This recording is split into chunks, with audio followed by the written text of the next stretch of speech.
Hello and welcome, everyone. My name is Dana McVeigh. I'm one of the Early Math Project team members, and we are so glad you joined us. We have a lot in store for this evening. Starting at 6:05, John Dweck and Leslie Gates will share some ideas for engaging children with STEM. Thank you to John and Leslie. We will take a brief break at 7 o'clock, and you can make your way to one of the 5 breakout sessions that will begin at 7:10. We're really excited about the 5 breakout presentations. They focus on problem solving, equitable math, using the next generation science standards, counting, STEM mindsets, skills, and activities. These sessions are recorded so you can watch the presentations that you missed. With the one note that Ruth's presentation will be available for just 60 days. We get lots of questions about certificates of participation. And so just one more reminder, people who attend this evening and who also complete the end of event surveys are eligible for that certificate. At 7:55, you'll return to the lobby to complete your survey, and then you will get your link to your certificate at the end of that survey. It is just that easy. And now here's Lisa. Hi guys, I'm Lisa Grant. I'm also with the Early Math Project. If you're interested in occasional updates, activities, and announcements from the Early Math Project, you are more than welcome to subscribe to our free monthly newsletter. Right there on the screen, you've got a bit.ly you could follow, or you can scan that QR code with your phone, being all fancy. You are welcome to share this newsletter with others, any of your colleagues that would be interested, that'd be great. And if you have ideas for the newsletter, we'd love to hear them. Go to our email, and that will be announced a little bit. And now over to Naomi. Hi, everyone. My name is Naomi Reilly. And so if you have attended an Early Math Project event in the past, you know that we're a big fan of children's literature books. And so today we wanted to share an opportunity with you all. The Mathical Book Selection Committee has selected this year's book prize winners, and we'll be announcing these winners at a free webinar on February 21st at 9 a.m. Pacific time. So if you're interested in attending, you can register using that bit.ly on the screen or by scanning that QR code. Additionally, the Early Math Project will be creating resources for the 3 youngest age categories. So be on the lookout for those. We will announce them in our Substack. Okay, I'll pass it on over to Olivia. Thank you, Naomi. Hi, everyone. My name is Olivia Damaris, and we are thrilled to announce that the Early Math Project is teaming up with PBS SoCal and children's author Sarah Levine to bring you a family math night on March 21st. This event will feature Sarah Levine's storytelling math series book, The Animals Would Not Sleep. You can register to attend the English or Spanish or both. Both versions are free events, and the links are here for you on the screen. Please share this opportunity with interested family and friends. There will be a read aloud of the story and some sorting activities, and we hope to see you there. I will now pass to Heather. Hello, everyone, and welcome. I'm Heather McClellan-Brandusa. We also want to share that the next Early Math Symposium, which will focus on STEAM, will take place in June, on June 21st. 2024, so please save that date. We'll be sharing more details about this event in our newsletter in the coming weeks, and we hope that you'll join us in June. And now I'll pass it to Carolyn. Hi, I'm Carolyn Pfister. I'd like to share a reminder about the surveys and the certificates of participation.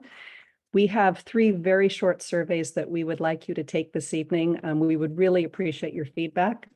The 3rd survey you'll really want to pay attention to, that's the end of event survey, because it's going to provide you a link to the certificate of participation. We will be explaining a little bit more about this later after the breakout sessions are done during the closing remarks, so please join us. However, if you do happen to miss those closing remarks, you'll be able to find access to the end of the survey in the lobby. There will be an announcement there. So thank you. I'm thrilled to announce John Dweck and Leslie Gates, who are going to be presenting tonight on exploring STEM and engaging young learners. Thank you so much, both of you.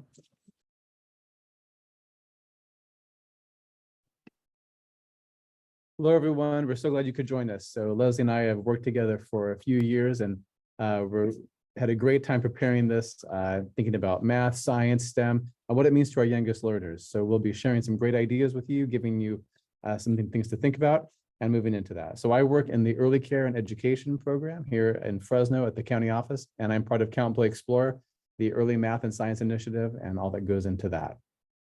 And I'm Leslie Gates. I am the science content specialist with the Fresno County Superintendent of Schools. And I get to do all the fun science with our TK6 grade level teachers and provide support in not only implementing our next generation science standards, but also finding good pedagogy and great ways to integrate science with other pieces of learning and content that happen inside the elementary classroom. Before we get rolling, I do want to just do a quick reminder that we do want to try to make this as interactive as possible, which is challenging in this kind of virtual format.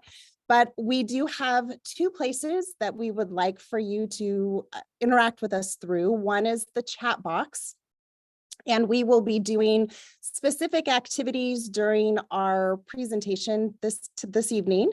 And we will ask you to put some thoughts and ideas in the chat box.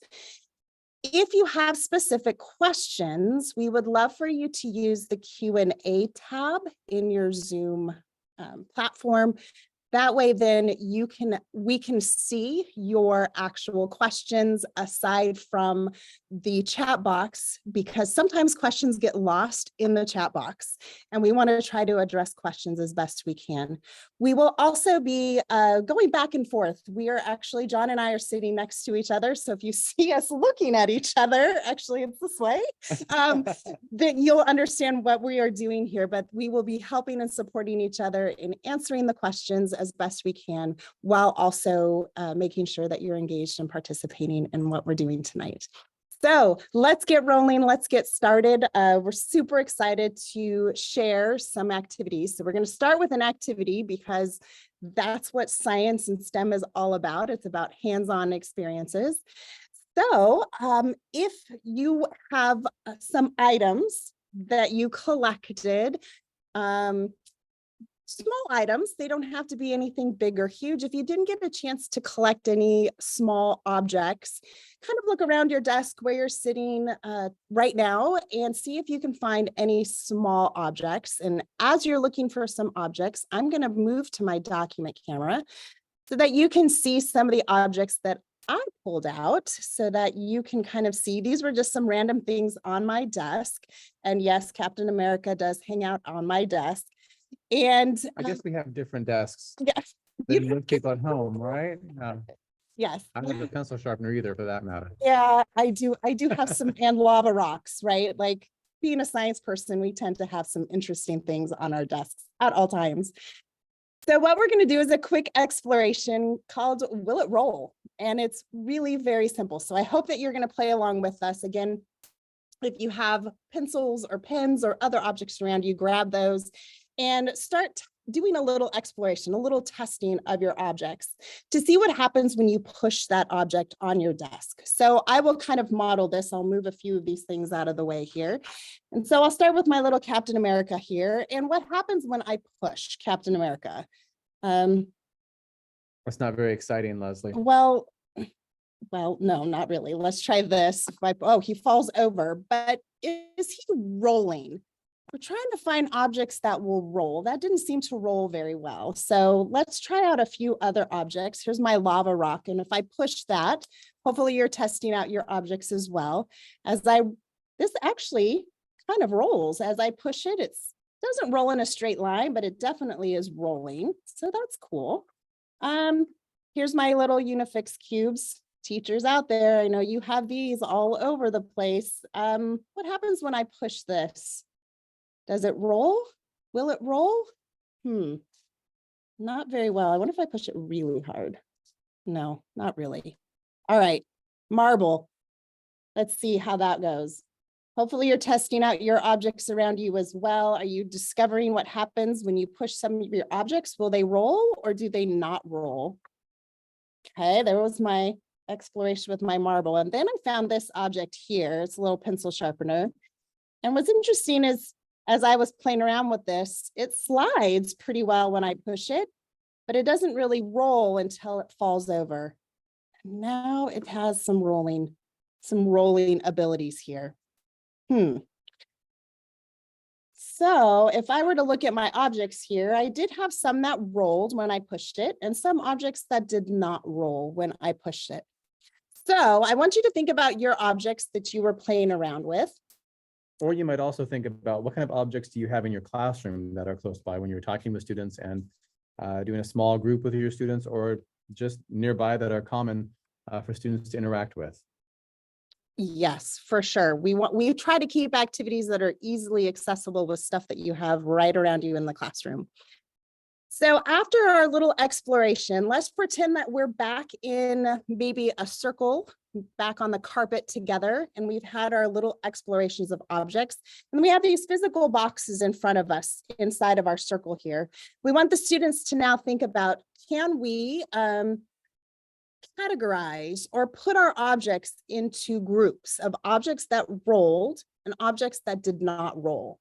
And so if you tested out some objects, I'm curious to know what you would put inside the objects that roll box.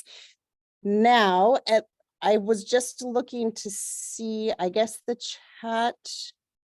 Okay, it looks like Someone found a pendant, and when they pushed it, it fell down. Okay.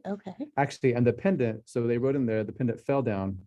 And that was actually with Captain America, was a bit more interesting when he was standing, because he could knock over and not slide. So some things slide, some things roll, and some things fall. Got it. That is very true. Let's see. So if you had any objects that rolled, it looks like we're still having some issues. Oh, there are some. Yay, the chat's working now. I'm seeing a lot of. Oh my gosh. Yes. Just Red, with chat. lipstick, coins, lipstick, whiteout. Ooh. Oh, I love it. Crayon, pencil, straw. Those are really common things in the classroom. Absolutely. But I also saw some right can of soup, Yes. or an apple soda, a glass, a cork. Good for you to enjoy this evening. And so to see that happening, these are things that you can do when you're at school or when you're at home, and talk with your parents about things they can do at home, interacting with their children in both locations. Absolutely. This is very interesting too, because we're getting a little insight as to what you have around you right now. I love that. That is fantastic. Okay, so what patterns do we notice when we look at if we have these objects inside of our box in front of us in the classroom? What do we notice is the same or similar about the objects that are inside of this box? And if you want to add that to the chat, if you're thinking about that. Ooh, I see round edges, curved shapes, circular. Yes, fantastic. So we're starting to see patterns, and patterns is one of those fabulous cross-content area things to get our students thinking about. Patterns are in math, patterns are in science. Patterns are a great way to get kids to start seeing those connections between those objects. Circular, round, smooth. Love those vocabulary words coming out. Cylinder. Woo, that was a Right. good one. Someone's neurons are firing really good on a Thursday evening. Good job. So yes, I had a cylinder object as well. So you think about some of the vocabulary for those of you that teach maybe kinder, first, second grade, when you're teaching shapes and you're trying to get them to understand some of the vocabulary attached. Great way to make that connection. Now, I have a feeling that you had some objects that did not roll. And just because our chat is crazy on fire right now, I want you to just think about the objects that you had that didn't roll, such as my Unifix cubes did not roll very well. My Captain America did not roll very well.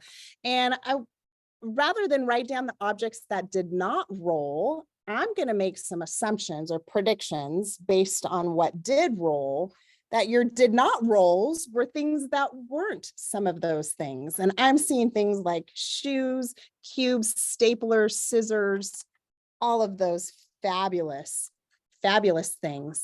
Legos, yes. Somebody's wallet, yes. Your wallet did not roll very well. I'm sorry to hear that. I That's wish I had a wallet that rolled well. right. That would be kind of cool. You know, someone wrote in 3D about things that do roll, and I thought that was a really interesting idea to think about. Like if you had something flat like paper, which is technically three-dimensional, but you get the idea that it's really flat. And so if the flatter it is, it doesn't have the capacity to roll. It kind of flips over with what it does. So 3D could be in both categories, but is kind of a necessity for a rolling object. So you caught my eye there. That was, yes, that was a great observation. Plus this conversation of the difference between rolling and sliding, because some of these objects moved, but they slid, they didn't really roll very well. And we were really looking for those objects that were really rolling. So again, we can probably see some patterns of all those objects that are now in our box of things that do not roll. So we've just done a great, simple, easy exploration, and we've tied in a little bit of math and a little bit of science and some vocabulary even that crosses over both of those. So that's really, really fun. That sorting and classifying spreads across everywhere. So when you're in the early care world, in the birth to 8 world, you're going to do sorting and classifying all the time with what's happening in science, math, even in your technology about how things work together. Absolutely. So some of the questions that you can ask when you are exploring this, whether you are a parent exploring this with Someone your, wrote my jacket. I'm sorry. actually, I'm really glad to hear that. Yeah. That is fabulous. So if you are actually working with a group of students, like in a classroom setting, or if you're working with parents who work with children, it's always really good to have some questions so that parents have an idea or teachers have an idea of how to help students explore. And those questions can be very simple. So I had a couple that I used while we were working together on this very simple activity. What happened when you push the blank? See if they can express that and share what they're thinking and their observations. Why do you think it rolled? So we start getting them to notice the shape of the object or the materials that they're made out of or things like that. Can you show me the ones that roll? So that's getting them to take this idea of, what do I have? What am I looking at? And can I make some decisions about where that fits and what do they have in common? Ooh, I love that someone mentioned graphs. Yes, for your older students that are graphing, we could totally graph how many objects rolled, how many objects didn't roll, or sort of rolled, right? We can have a sorta in there. Different, like I'm not sure. My favorite thing is always asking students, showing them a random object and seeing, based on what we now understand, can you make a prediction based on our pattern? So I've had a glue stick, and I actually saw a couple of glue sticks that others have on their desk. And do I think that the glue stick will roll? Well, based on our conversation and what I saw in my friends that were exploring as well, I think this will roll, but it's going to have to be on its side in order for it to roll. So again, trying to make those predictions and using that knowledge of patterns, and even little children are able to start seeing those patterns. It's one of the most powerful things about explorations like this. So some of the things they might use to make predictions is the shape, the material, how hard did we push it, things like that. Absolutely. Great. Nice. Ooh, I love that question of what object surprised you. Because initially when I brought out my lava rock, it's not very smooth at all. And I didn't think it would roll. So that surprised me. So that's a really great question. I love that there's a lot of ideas that you're throwing out there. Weight. Oh, that's a really good one too. So you can see how something very simple can really expand. And that's what we want to do right now is we're going to show you a few extensions that kind of stem out of this very simple exploration. And depending on your students' ages, or if you work with young children, toddler, preschool age, how these activities can be expanded upon. And someone wrote into the chat asking about what grade level or age appropriate this is. So you'll see in these pictures Mhm. and as we explain this, where this has been used and what that looked like. Yes, we actually have a couple of video clips. I love watching kids. Kids in action are always my favorite thing. So one of my favorite extension activities is to take them on a rolling scavenger hunt. You can do this inside the classroom, outside the classroom. And again, they're taking their current understanding and applying it into a new situation. And so we can see that you can have it very structured outside scavenger hunt. It could be a very much a free exploration. They could even bring things inside the classroom to do a testing and add them into our boxes if they needed to. One of the other fun extension activities, if you think about if you use centers, after kind of doing a class, excuse me, a class activity around the rolling like we did, then setting up a station or a center where they can get some materials that they can build ramps and have them talk about how objects move down a ramp, the things that roll and do not roll. So here's where we have some fun videos to show you how this works with some different grade levels. All right, so what I did is I went into some preschool classrooms. One really great aspect of where my desk is located is it's across the hallway from preschool and daycare. So I can walk over there and interact and enjoy kind of practicing with these children, some of the math, some of the science, and all that goes on in that world. So here's a video that I took in the infant toddler room. So if you're thinking about like, where does it roll thing start? Here we are with some kids. One of these children, there's only 2 children that we show in this video, and one of them started walking just like a month prior. So little ones where I worked with teacher Cindy and we set up this ramp. So what I want you to do is when we hit play is think about what do you notice and what do you wonder? Listen for some of the words that are going on here. Really? Does it work? Does it work on there? Can you put the broccoli on there? Broccoli. Broccoli. Does it roll? Does the broccoli roll? Or will it slide? Yeah. All right, so I love that. That's just a short clip that I just took with my phone, super easy to do. So what are some comments we can get about what you noticed in this video? Go ahead and put that into the chat and we'll see what comes up because there's a lot happening here. I see vocabulary. Yeah, you heard teacher Cindy talk about does it roll or does it slide? What goes on there? She says, will it work? So cause and effect. I love that someone said cause and effect. The idea of that. I see persistence. Definitely, right? Trying again. That little girl had that plastic broccoli on there for a while before she let go, getting herself set up with that. They were engaged. Again, those words coming through. Open-ended questions, which you saw from those guiding questions that Leslie put up, like why? Why do you think this?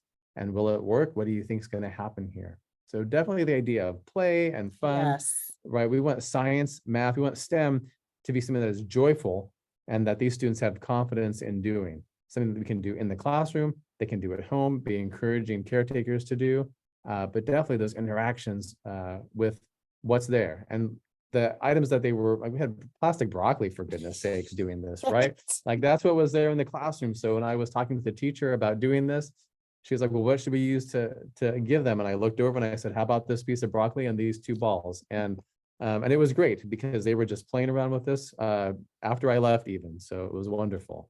I did see a comment that said that the teacher did not intervene. Yeah. She didn't give them directions. She didn't say, how about you try this? It was truly a self-exploration. And she just kept repeating some words and vocabulary with them and allowing them to figure it out. She did help with the ramp because the ramp was falling a little bit. But let's take a look. We have another video. So let's see what else that we see. Same little kids, but notice this was after they've played for a little bit. So notice kind of I love the little boy. He's just so focused, so focused. Oops, not that one yet. Not that one yet. This one. Did the lemon roll? Whee! And that was, Did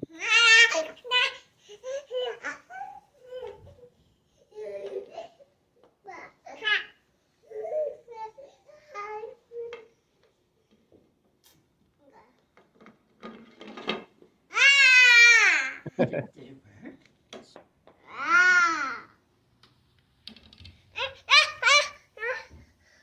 work? all right. Any more notice and wonder? I see social learning right there, and it's their own Mhm. testing, experimenting. And part of this, what's taking interesting is turns. like, they don't even really care if it rolls or slides. They just want to play around with this and see what happens. I need to go back and like do this again to see if they Yeah. start to get pickier. Right? I mean, it's interesting because the little boy was definitely focused on the balls. Right. Like, he found success with that. And so he was really focused on he just kept grabbing those, where the girl was a little more willing to try other things. Right. And it's so fun. I saw someone come up a couple of times about taking turns, Mhm. how important that is in the social play situation. So fun. Yeah. Okay, so let's look at the next one. Okay, so this one, so that was infant toddler. Now this is students in the preschool. And so I'm holding the phone while I'm like hunched down, talking to some of these students about, does it roll or does it slide? So it ends a little abrupt, and we'll talk about that afterward. Can you roll it to me? This? Yeah. Nice. And I'm gonna roll it back. What about the yellow one? Does that roll? Yeah. Roll it to me. Oh, nice rolling. And I'll roll it back. Does the green... What about this? Does this roll? Nope. No, that doesn't roll. Does that roll? Yeah. What about that block? Does the block roll? No. No. Okay, so it's abrupt because the next classroom got out and all of a sudden children were gathered around me. So we just, yeah. I paused. Okay, so what'd you notice? What did you wonder there? And let's see what some of the chat says about these preschoolers with will it roll or will it slide?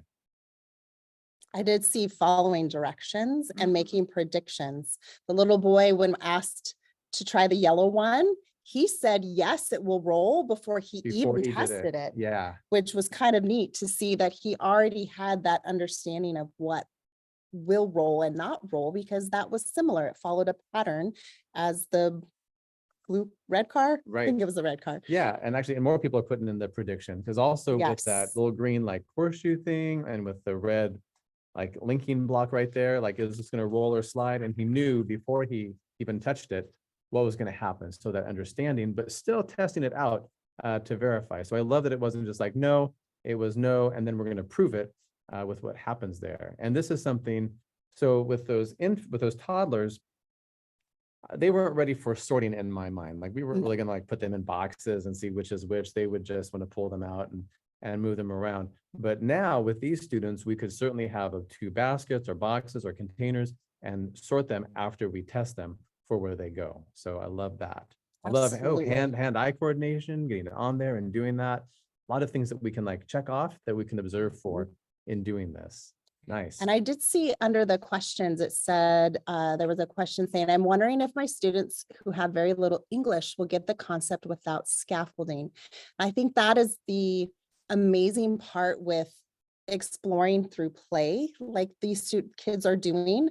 If we think about the toddlers and how much language vocabulary that they have, it's limited, and that yet they still caught on and they knew what the goal was of what was happening, and they were able to go with it, even though there may not have been a lot of language. So I think one of the beauties of this kind of play exploration is that it does kind of go beyond language barriers, and that you can start teaching them a little bit more of the vocabulary. For instance, for the toddlers here, they were learning color, talking about color, along with rolling and not rolling. So there's a lot of language pieces, and we'll talk about that a little bit later, about why the STEM kind of learning is so important. Yeah, definitely. I saw someone put in there the idea of when sorting the items that what does roll to use like an oatmeal box because it's a cylinder. So like your rolling items go in a box that would roll. I love that idea. Very Ooh, comprehensive thinking right I there. love it. That is fantastic. And I appreciate you sharing those thoughts and ideas because collaborative minds here is where we're all learning.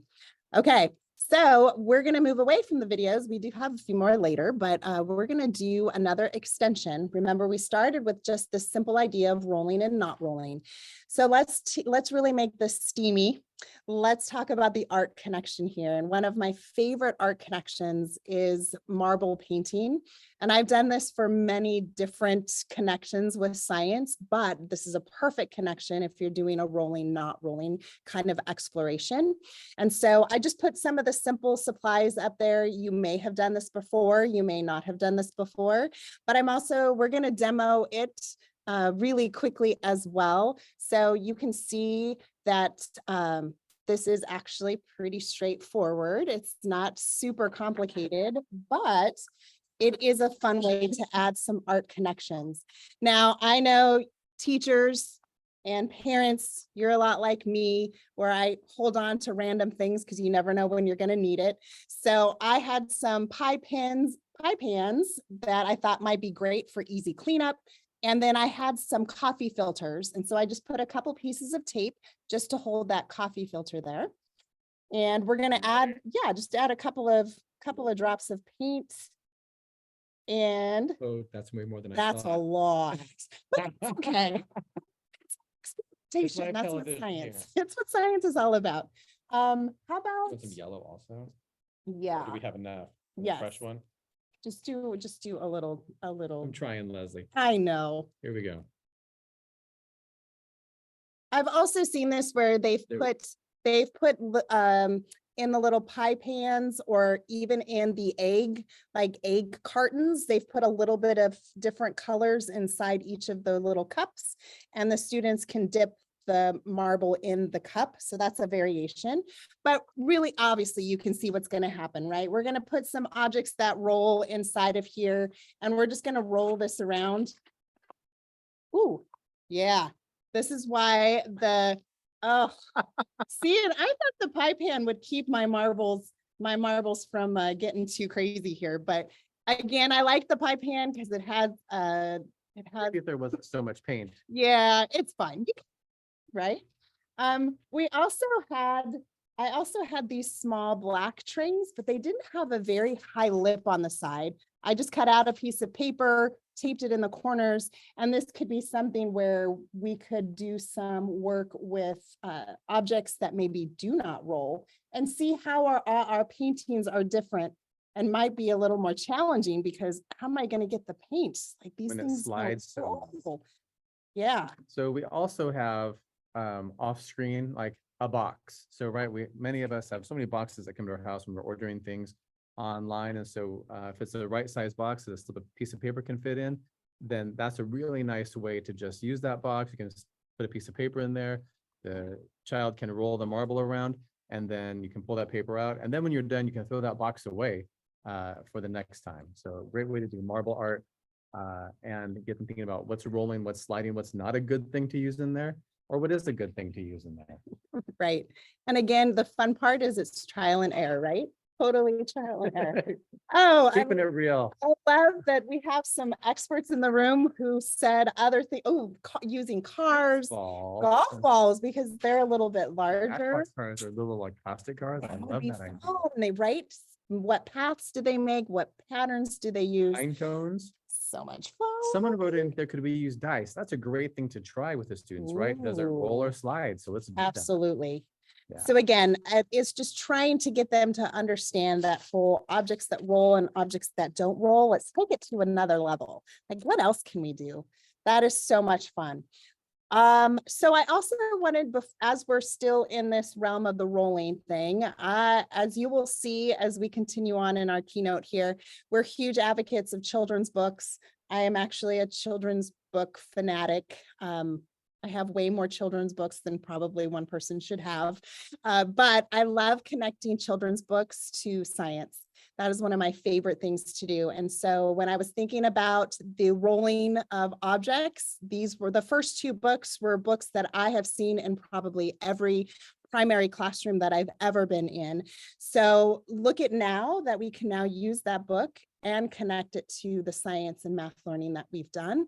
And the Oscar and the Cricket is actually a series of books that are, the vocabulary is a little bit older, probably second, third grade.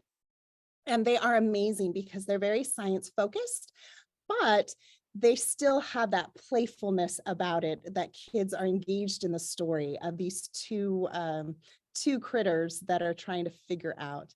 Yes. So again, I know a lot of you use Spookly during the Halloween or fall explorations of pumpkins. So I am seeing that I have others that are fanatics like me. Yeah, I found my people. Right. That makes me super happy. So if there's obviously, if you look on your shelves, you probably can find other books as well that you could connect to rolling and not rolling. One final thing that I wanted to mention, and this is for the older grade levels, right? This idea of rolling, not rolling is a very simple concept. And we saw it in the toddler preschool and even up into maybe kinder first grade, where they can really start digging into a little bit more of the science behind it. But what does this look like for third grade students, those students who are really needing to take it to the next level? So I wanted to share a quick story of a third grade teacher who was working, at the time, they were working in science about force and motion, because that's their science content, one of their science content standards. And they were in social studies, they were working on how the people were moving across the United States in their covered wagons, and how the different terrain were causing travel, like how hard it was to travel in their covered wagons on these different terrains. And she thought, well, gosh, let's kind of combine those together and see what happens. So she created these amazing ramps with different terrains that the students had decided might be terrain representative of terrains that the people may have come across as they were traveling in their covered wagons. And then I love, she had a bunch of these string spools, and decided why make something. She would just use those as wagon wheels. And they were working in math, they were working on measurement and measuring things to the nearest inch and half inch. And so she added that math piece to it as well. So I'll show you a quick video of their exploration. Oh, 70. No, 67. 67. So it was amazing to be in that classroom and the kids engaged and seeing how STEM learning, including social studies, was really impactful, because then and she actually combined ELA as well, because then they did a writing as a person traveling in their covered wagons across the terrains that they tested and talked about the data that they collected. It was an amazing integrated experience with the power of that. Anytime you can get measurement in, like real measurement that kids care about, that's a big deal. So I love this activity. Yes, it was a lot of fun. All right, we're going to switch gears a little bit. So we want to think now about what this might look like in your classroom. We showed you some examples for will it roll, that kind of span there, those ages for what's developmentally appropriate for them. And I want you to think about now, when you hear the word STEM, like, what do you think about? So put that in the chat. When you hear the word STEM, what thoughts or ideas come into your mind? Excuse me, that it looks like. So I love seeing some of these words here about cross-curricular and integration. I like fun. A few people put in fun, and now it's flying through. I love to see that. Techie and engaging and hands-on. Project-based, I like that. Very much. So you're catching kind of where we're coming from when we talk about this. And these are actually, like, we need to keep these words. I know. Once this chat is done for there. So I'm going to progress the slide deck, and I want you to look at, we did a quick search about what does STEM really mean. And so we had these three, it doesn't matter where these are from, but three different websites where they define, like, they sold STEM products of some kind. So these were the definitions that opened up the websites. These were literally the first three that I looked at to see, like, what it like defines STEM, and these came up. And what's interesting here is when you look at some of the words that are part of this. And so I'm going to point out that some of them say it's an acronym and what it stands for, which some people need, which I think is really funny. In an education Mhm. world, we all know what We all STEM do that. stands for, but like when people ask me what I do and I talk about STEM, they're like, they look at me, or if I say STEAM, they really look at me. But we have words in here like creators, thinkers, problem solvers, innovators, philosophy that pushes, open-ended, where kids dream. And that's so much about what STEM is about. And I see in the chat here, so many of you feel that same way, right? STEM is an acronym, STEAM is an acronym, but what's behind that? It's not that there's like, this must be done, but this is what it looks like, what it feels like, what you touch into as you move along here. So it's really important that we consider what it really means to be involved in this and the whole child that is a part of this. Exploration, limitless is a great word for what that looks like. Absolutely. So what we want to think then about is why is STEM important and how do young children benefit from these experiences? So we're going to go through 6 different things to think about what STEM is or what it does. And we'll go back and forth sharing what these are with you. And this is not an inclusive list. These were just kind of the top 6 that resonated for the both of us with the work that we do. So number 1, it's for me, it's about language. And we know that language is development is important in our toddlers, preschoolers, and our multi-language learners. Language is so important. And so STEM is just this crazy way to get kids involved in wanting to express their new learning, being able to communicate their ideas, and that oral language is just super powerful, even when it comes to formal academic language and also that informal language development. The second one is about real world problem solving. And what I'm going to point out here, this is from a family engagement night, a family math night that I was a part of recently. And in the first picture on the left, we have students that are building something to see if it floats. Like, does it float is the activity. And you can find this off the Count, Play, Explore site. These activities that go with books. So when we talk about, does it float? How can we build that? What does that look like in the water? Real world solving things and touching things. And on the right, we have students that are balancing things. And this is based off of the book, A Little More, where there's an elephant on a seesaw or teeter-totter. So when kids actually trying things out and testing as they go along. Number 3, hello. STEM is just super engaging. Like, I feel like my job is one of the best jobs on the planet because I get to come in and do exciting stuff. When I'm working with lots of different teachers and I keep coming back in, I'll hear, oh, the science lady is here. And they're just so excited because there's just this natural curiosity that children have from birth to figure out the world around them. And so as they get older, we start giving them the tools and the language to really start being able to explain what they see around them. For me, I call it the magic of the clipboard. If you give a little child a clipboard, it is like they immediately just change into this very scientific person where they're drawing and labeling and writing. It's just the cutest thing ever. So clipboard, I call it the magic of the clipboard. It turns them into a scientist immediately. I love it. This one is about boosting confidence for students. I remember when I was getting my teaching credential, actually, about how to teach kids to read in language arts. And when you pick a book about it being akin to the 3 bears, not too hard, not too easy, but just right where they're at. And I think about in the math world, a very common phrase is a low floor, high ceiling, wide walls. Is this have easy entry? It's a low floor, it's easy to step into, but a high ceiling where you can take it as high as you want to and extravagant as you want to. And then wide walls, you can go many different places with this. And so they have a chance to build confidence, to explore, not be like in this box, but to really like just play where there's growth mindset and a chance to be wrong and still move into that. Think about what's developmentally appropriate and move forward with letting them just run wild with what they might create. And I saw these words popping up in the chat box.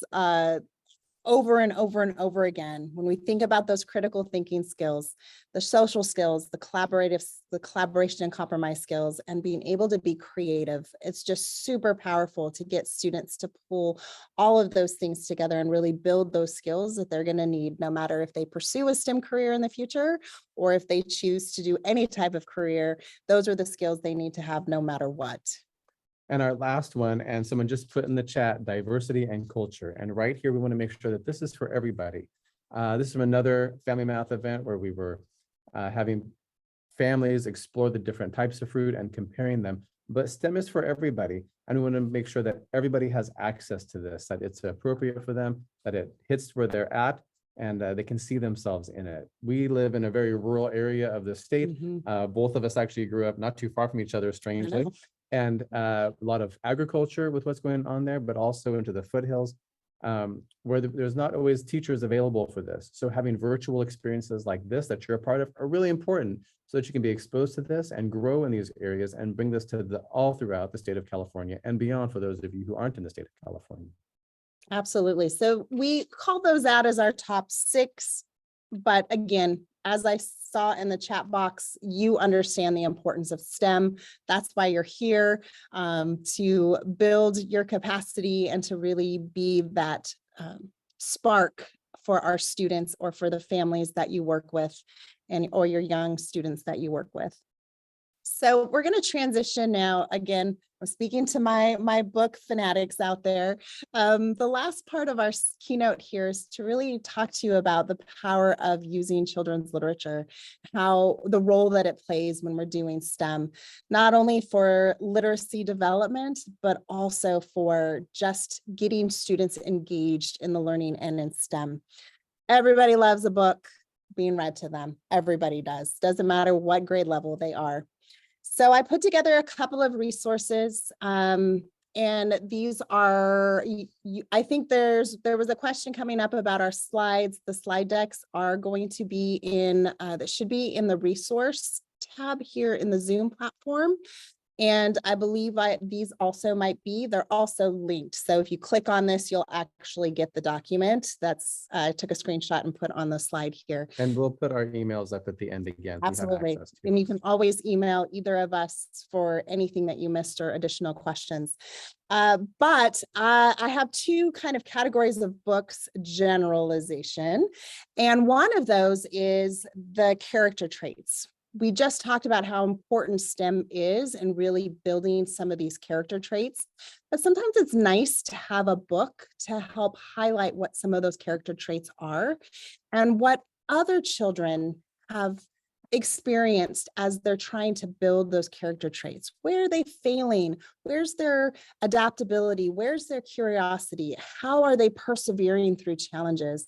And so again, there's hundreds of books out there, but I put a few of my favorites that are out there, also trying to find books that really represent the diversity of the student and the teachers so that they can see themselves in those storybooks. And I'll just comment on the term adaptability there. One of the big things that we talk about in all the STEM content areas with adaptability is a growth mindset, that we don't always get it right the first time. So we need to try again and try again. I was talking with a friend recently who was saying he's talking with his daughter a lot because she wants to be perfect and she wants to bake. She's 10 years old and wants to make a beautiful cake the first time. And so she's getting frustrated. So he's really talking a lot about growth mindset and trying again and practicing and what that looks like. So we want to build that into the heart of our children. Absolutely. The other set of books that this could have been 6 pages long of books, but one of the other things I love to do with children's books, especially for young children, is to expose them to all of the different options there are for them, possibly for future careers, but just to see that there are so many people who have done amazing things in explorations and discoveries, and we want them to be able to, again, see themselves. And there's such diverse books now with scientists and engineers that have done amazing things. One of my favorite books is the Joan Proctor Dragon Doctor. She was a young girl who absolutely loved reptiles, which is unusual. That's not a typical thing. And so you'll have this little girl in class who says, well, I like reptiles, I like snakes, and everyone makes fun of me. And you're like, no, you can actually be a snake scientist and discover amazing things. And so being able for the students to see themselves as these being possible future careers is really, really good. The two books that are at the bottom of that list are really designed for younger students. They're actually board books, and where they are actually introducing scientists, which might go over little ones' heads. We love that expose them early, right? It's never too early to let them see where and how that those scientists are in our lives. I did see a quick question about where I can get the books. If you actually go to the link where this document is, I have them linked to Amazon, but most of these books you can find probably if you have a local bookstore that you like to visit. They're very, very common books, very easy to find, but I do have those. Ooh, there's a request for more infant and toddler books.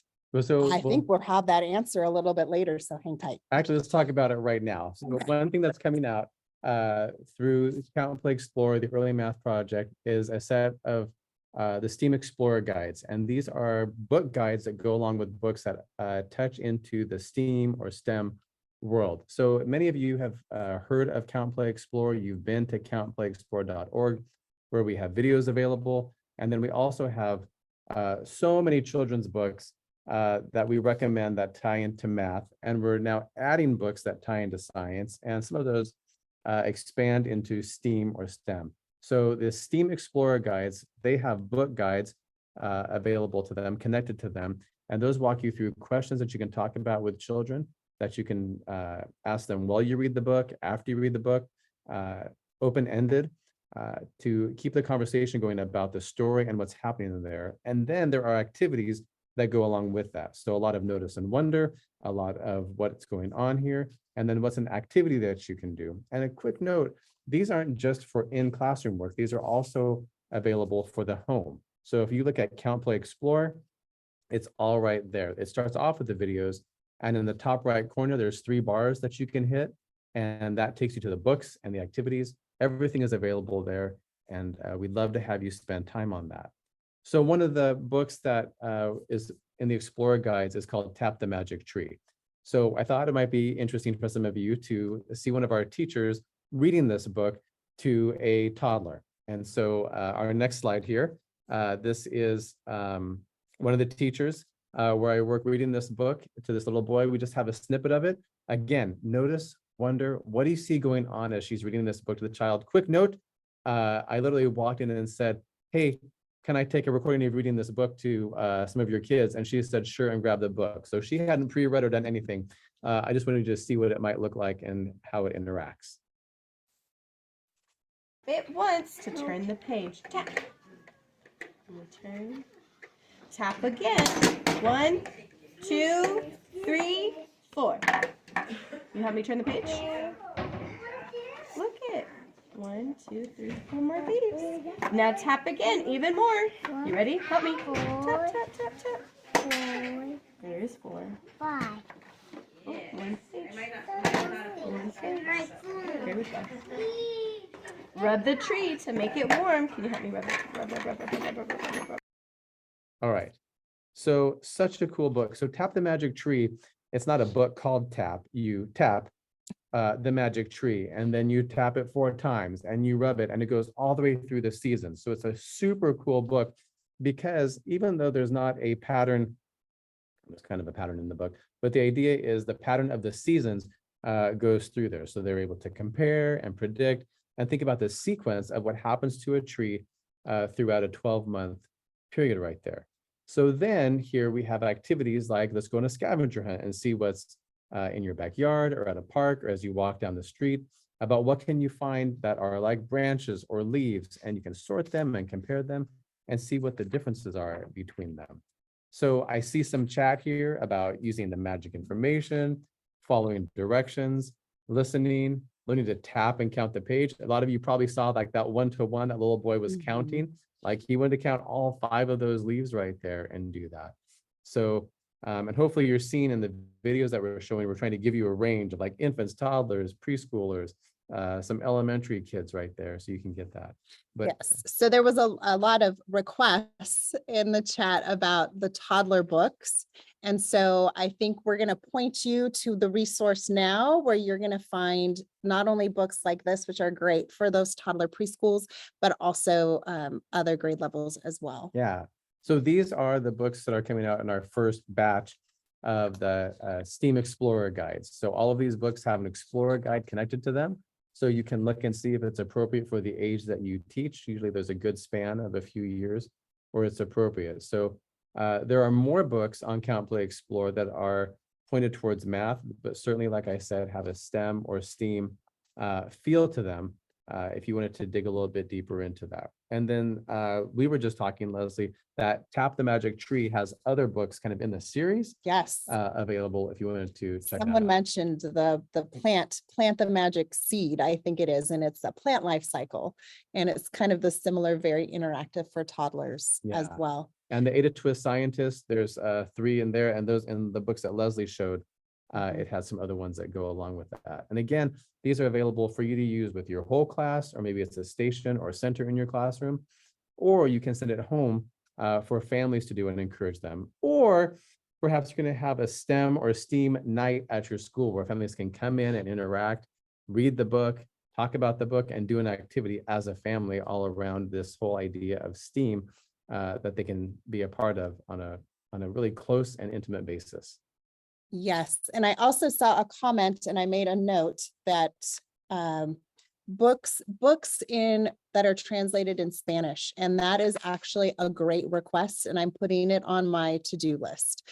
So because those are those things that I think about, and then if I don't write it down, I realize that is such a great need out there to know what books are available. And I have a feeling many of these books that are already on our list could potentially already be translated. So I've put a little note down here, and I love to share things. I just started an Instagram account. I've been on Twitter or X for a while, and I've kind of moved to Instagram, and I'm starting to share resources like this, always free, because I'm all about just giving.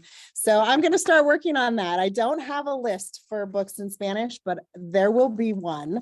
Maybe this is a summer project for me. And if you have recommendations, I would love for you to email them to me, so I know some great recommendations. Yeah, and if you send us book recommendations, we can forward that on, and perhaps there'll be a book guide available to that. And if you don't have the book available, YouTube has so many books in English and Spanish of someone reading them to you. So if you order the book, you can't wait for it to get there, because sometimes overnight really means a day and a half.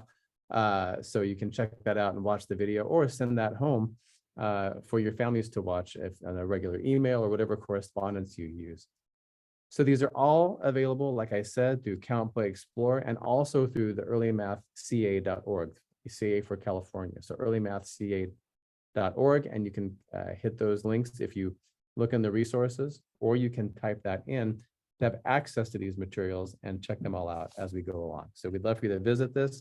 Also, my last thing about Count, Play, Explore, when you're at the site, at the top right, there's a bell, and that bell is what you can click on that to join the mailing list to get up-to-date information about what's available there. So I'm going to put up our in slide here, just in case we have like a minute. So these are our emails. Again, my Instagram's on there. And again, I just started that in January. That was my New Year's resolution, to move into the Instagram world. I'm one of those older people that finally ventured into Instagram. And it's been so much fun. And so I've started posting lots of resources. I'd love for you to join me there and share and communicate and discuss and have a great learning experience with each other. But our emails are here. Feel free to reach out to us. Feel free to share thoughts and ideas with us as well. We are always open to hear what's really going on in classrooms. We get the opportunity to work in classrooms a lot, but we love to hear what else is going on outside of the region that we work in. So we appreciate so much all of the chat the chatter in the chat box. That was Definitely. a lot of fun. And I've just made that very interactive for us, and we love that. It's always hard when there isn't a lot of interaction. So thank you for that. I don't know if we have time to go into any of the questions. I know we were trying to answer a few of them along the way. You know, I'll point out one thing. This was way back when I was spilling paint everywhere. Oh. Someone wrote in that they used old diaper wipe dispensers because there's a flap, so you could Oh. put your paper in there and then shake it around. Brilliant. So really nice idea, Cheryl, for that one. I love that so much. Absolutely. There's as far as resources go, the slides should be in our resources tab here in the Zoom. If you can't find it, email us and we'll get it to you. There was a couple things about older and younger classes doing this together. I think that Yes. would be amazing. Do it. And record it and send us the cool videos because I love seeing kids in action. I think that would be amazing. There was also a quick question about engineering concepts that should be introduced for young children. And if we think about engineering as a simple kind of, in a simple way, engineering is really about what's the problem and how am I going to solve it? Yeah. And I think young children do that naturally. They're always trying to figure out what's the problem and how am I going to fix it? Mom put up a gate and now I can't get through the door. How am I going to get over the gate? I mean, I think it's just a natural inclination for children. So what we're doing is just kind of creating scenarios where they're applying that natural engineering brain. Create the need to solve a problem. Absolutely.